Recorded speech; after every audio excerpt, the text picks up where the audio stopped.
Deixa eu te dizer uma coisa que quase ninguém tem coragem de falar em voz alta. Parecer rico é caro, desgastante. E na maioria das vezes é exatamente o que impede as pessoas de ficarem ricas de verdade. O Brasil está cheio de gente que ganha bem, mas vive sufocada, estressada, endividada e presa a um padrão de vida que não escolheu conscientemente, apenas seguiu. E tudo começa com essa obsessão por parecer bem-sucedido. Quando você compra algo luxuoso, você não está comprando só um objeto. Você está comprando uma estrutura inteira de custos, obrigações e ansiedade. Um carro caro não é só o carro, é o seguro mais alto, a manutenção especializada, o medo constante de roubo, o cuidado exagerado, o estacionamento escolhido a dedo, o receio de onde parar. Aquilo que deveria trazer conforto vira uma fonte permanente de preocupação. E isso vale para tudo: roupas, eletrônicos, imóveis, estilo de vida. Antes de continuar, faz uma coisa por você.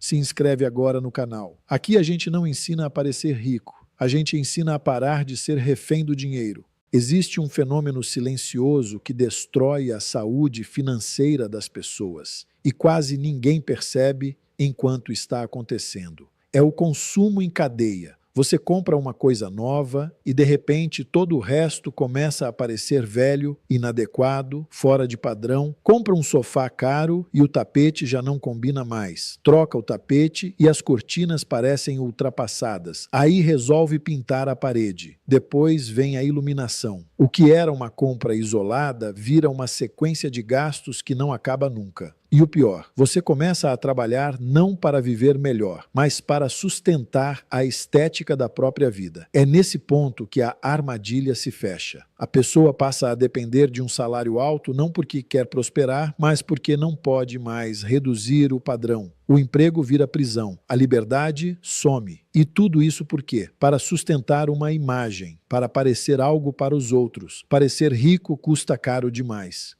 E é exatamente por isso que parecer pobre, ou no mínimo discreto, é uma das decisões financeiras mais inteligentes que alguém pode tomar. Porque simplifica a vida, reduz o ruído, reduz a pressão, reduz o desperdício de energia mental. Quem vive abaixo do que ganha dorme melhor, decide melhor e tem margem para errar. Quem vive para sustentar a aparência vive no limite o tempo todo. Aqui não tem romantização de dificuldade, tem lógica econômica. O dinheiro que não vai para a ostentação vira capital. Capital dá opções. Capital compra tempo. Capital compra liberdade. E liberdade, essa sim, é a verdadeira definição de riqueza. Existe uma confusão muito comum no Brasil entre renda e riqueza. Renda é o que entra todo mês. Riqueza é o que sobra, cresce e te dá poder de escolha. O problema é que a maioria das pessoas usa qualquer aumento de renda para elevar imediatamente o padrão de vida. Troca de carro, troca de celular, troca de bairro, troca de hábitos. O dinheiro entra e some. E a sensação de progresso é só estética, não é estrutural. Quando você decide viver de forma discreta, você cria um fenômeno poderoso, sobra financeira constante. E sobra financeira não é luxo, é alavancagem. É isso que permite investir regularmente, atravessar crises sem desespero e tomar decisões com calma. Quem vive no limite não decide, reage. Quem tem margem, escolhe. Evitar ostentação não é avareza, é estratégia. Cada real que você deixa de gastar tentando impressionar alguém é um real que pode trabalhar para você. Juros compostos só funcionam para quem tem capital sobrando e tempo. Quem vive exibindo tudo o que ganha nunca constrói nenhum dos dois. Vive refém do próximo salário, do próximo bônus, da próxima oportunidade que precisa dar certo. E tem um outro ponto que quase ninguém considera: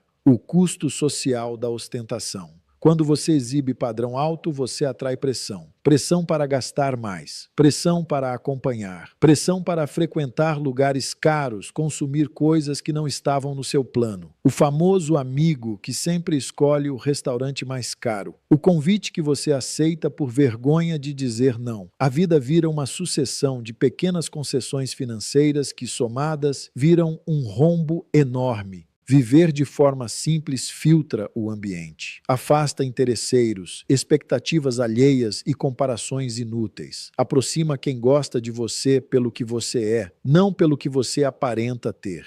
Isso não é só mais saudável emocionalmente, é mais barato e mais sustentável financeiramente. Existe também um fator de segurança que as pessoas ignoram completamente. Exibir riqueza, principalmente no Brasil, aumenta risco. Risco de roubo, de golpe, de extorsão, de problemas que não existiriam se você simplesmente não chamasse atenção. Discrição não é medo, é inteligência adaptada à realidade. Enquanto muita gente gasta energia tentando parecer bem-sucedida, quem vive abaixo do radar está acumulando ativos silenciosamente, investindo, quitando dívidas, criando reserva, construindo liberdade. E o mais interessante é que essa pessoa não sente que está abrindo mão de algo. Pelo contrário, ela sente alívio. Menos contas, menos preocupação, menos necessidade de provar qualquer coisa. Riqueza real é invisível no começo. Ela cresce no silêncio, na rotina chata, na repetição disciplinada. Quem entende isso cedo para de competir no campeonato errado.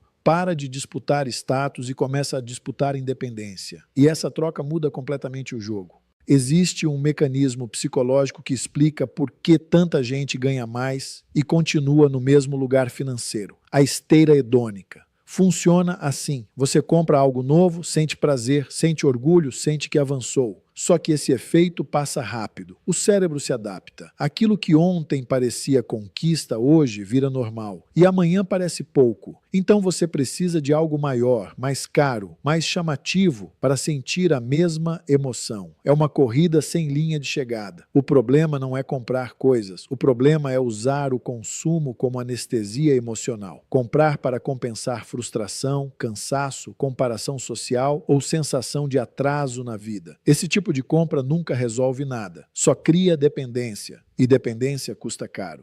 Quando alguém diz, eu mereço, quase sempre está justificando uma decisão financeira ruim. Merecimento não paga juros, não cobre fatura e não constrói patrimônio. O mercado não negocia com emoções. Ele cobra, sempre cobra. E cobra com atraso, que é o mais perigoso, porque quando a conta chega, a pessoa já está presa a um padrão de vida que não consegue mais sustentar. É aqui que parecer pobre, ou melhor, parecer discreto, vira uma vantagem psicológica gigantesca. Quando você não está tentando provar nada para ninguém, você não precisa correr atrás da próxima compra para manter a imagem. Sua autoestima não depende de objeto, sua identidade não está atrelada ao que você veste, dirige ou posta. Isso muda tudo, porque decisões financeiras deixam de ser emocionais e passam a ser matemáticas. Você começa a se perguntar, isso melhora minha liberdade ou só meu status? Isso reduz minha ansiedade ou só me dá um alívio temporário? Isso trabalha para mim ou me obriga a trabalhar mais?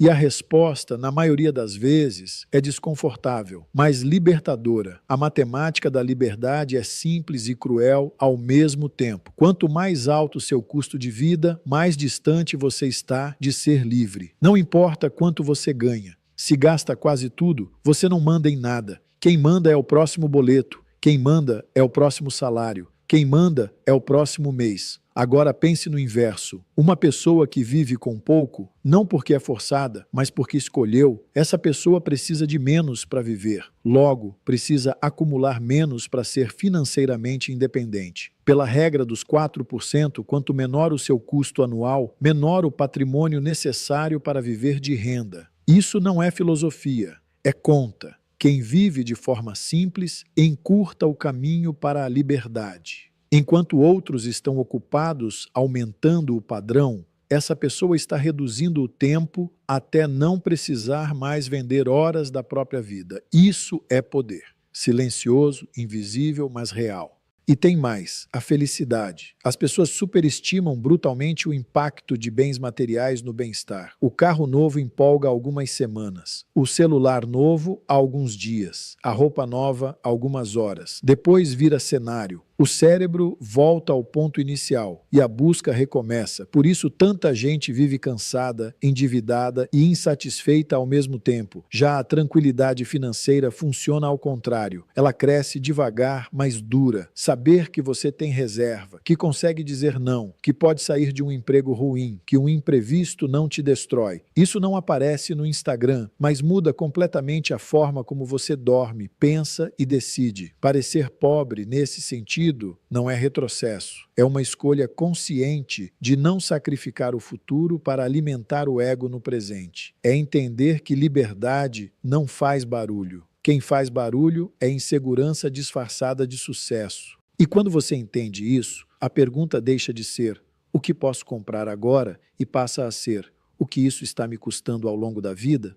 A partir daí, o jogo muda. E quase ninguém percebe porque a maioria está ocupada demais correndo atrás da próxima coisa. Quando você entende que liberdade financeira é uma equação simples, tudo começa a fazer sentido. Não é sobre quanto você ganha, é sobre quanto você precisa para viver. Essa é a variável que quase todo mundo ignora. As pessoas passam a vida tentando aumentar o numerador, a renda, mas nunca tocam no denominador, o custo de vida. E é exatamente aí que elas se prendem. Existe uma regra básica no mundo das finanças, conhecida como a regra dos 4%. Ela diz que, historicamente, um patrimônio bem investido pode sustentar retiradas anuais em torno de 4% sem se esgotar no longo prazo. Traduzindo isso para a vida real, se você precisa de R$60 mil por ano para viver, você precisa de algo próximo a 1,5 milhão para ser financeiramente independente. Se precisa de 120 mil, o número dobra.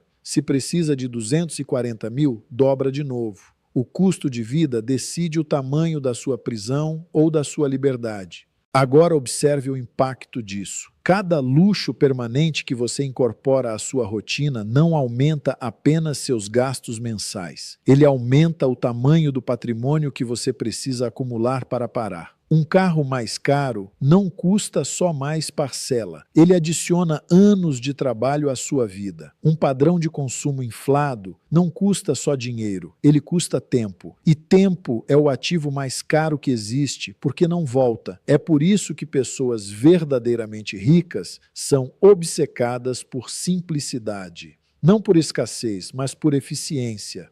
Elas entendem que cada real fixo a menos no custo mensal reduz drasticamente a dependência do trabalho futuro. Enquanto a maioria corre para parecer bem-sucedida agora, quem pensa no longo prazo está silenciosamente comprando tempo de vida. Viver de forma discreta acelera a aposentadoria não porque você vira um monge, mas porque você corta o supérfluo estrutural, aquilo que vira obrigação mensal, aquilo que exige renda constante para ser mantido. O problema não é gastar. O problema é gastar de um jeito que te obriga a continuar no jogo, mesmo quando você já não quer mais jogar. E aqui entra uma verdade desconfortável. Muita gente não quer liberdade, quer status, quer validação, quer parecer bem e aceita trocar décadas da própria vida por isso sem perceber. Só percebe quando está cansado, quando o corpo não acompanha mais, quando a energia acaba, mas as contas continuam. A pessoa que escolhe parecer simples não está abrindo mão de conforto, está abrindo mão de dependência. Ela troca ostentação por margem de manobra, troca aplauso por autonomia, troca comparação social por paz mental. E tem um efeito colateral poderoso nisso tudo. Quando você vive com menos, suas decisões ficam melhores. Você assume menos riscos desnecessários. Você negocia melhor. Você escolhe empregos por estratégia, não por desespero. Você pode dizer não. E dizer não é uma das formas mais puras de poder econômico. Quem vive no limite não escolhe, aceita. Aceita o chefe ruim.